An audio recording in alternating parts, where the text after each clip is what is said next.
राधे राधे सभी को। और आज मैं आपको एक बढ़िया कहानी सुनाऊंगी जिससे शायद आपको एक बहुत ही बढ़िया सीख मिले। अब वो सीख क्या होगी वो कहानी के बाद आपको पता चलेगी। तो एक बार हुआ यूं कि एक राजा ने ब्रह्म भोग रखा।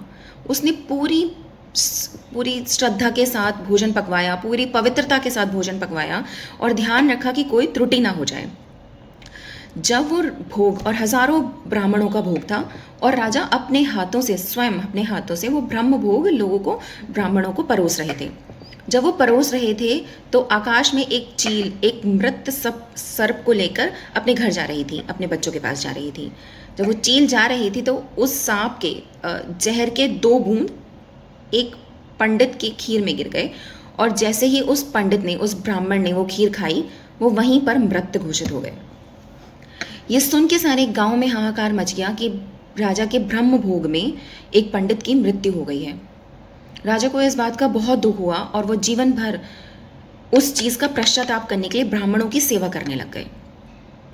जब ये बात यमलोक तक पहुंची तो यमराज को समझ नहीं आया कि ये पाप किसको दिया जाए।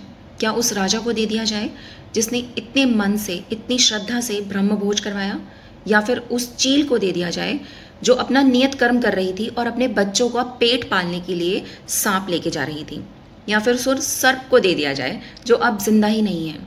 ये सब सोच के यमराज बहुत कंफ्यूज हो गए और उन्होंने उस समय कोई फैसला नहीं लिया। कुछ समय बाद उसी रास्ते से, उसी गांव से कुछ ब्राह्मण जा रहे थे और उन्होंने एक स्त्री से पूछा कि आप राजा के महल का रास्ता बता देंगी। सुना है राजा ब्राह्मणों की बड़ी सेवा करते हैं। स्त्री ने रास्ता बताया और फिर कहा, बिल्कुल गलत सुना है आपने, वो ब्रह्म हत्या करता है, ब्रह्म हत्या का पाप है उसके सर पे, ब्राह्मणों को मार देता है वो खीर में जहर मिलाकर, बड़ा सोच समझ के जाइएगा। ये सुन के ही यमराज ने उस ब्रह्म हत्या का पाप उस स्त्री के सर पे डाल दिया। चित्रगुप्त ने पूछा कि प्रभु, ना तो उस स्त्री ने उस ब्राह्मण को देखा, ना उसे भोग करवाया, ना उसे मारा, फिर आपने ऐसा क्यों करा कि एक ब्रह्म हत्या जैसा पाप उस स्त्री के सर पे डाल दिया? यमराज ने बड़ा ही सुंदर आंसर दिया कि उस ब्राह्मण की हत्या से ना तो राजा को सुख मिला, ना ही चील को सुख मिला और ना ही उस सर्प को सुख मिला। सुख मिला चुगली करके उस स्त्री को। इसलिए जिस चीज़ से इंसान को सुख मिले, जो बुरे कर्म से इंसान को सुख मिले, वो उसी का कर्म होता है और उस ब्रह्म हत्या का पाप उस स्त्री को मिल गया।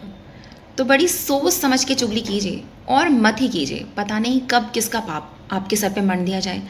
अपने आप पे ध्यान दीजिए और अपने काम पे ध्यान दीजिए, वही आपका सबसे बढ़िया कर्म है।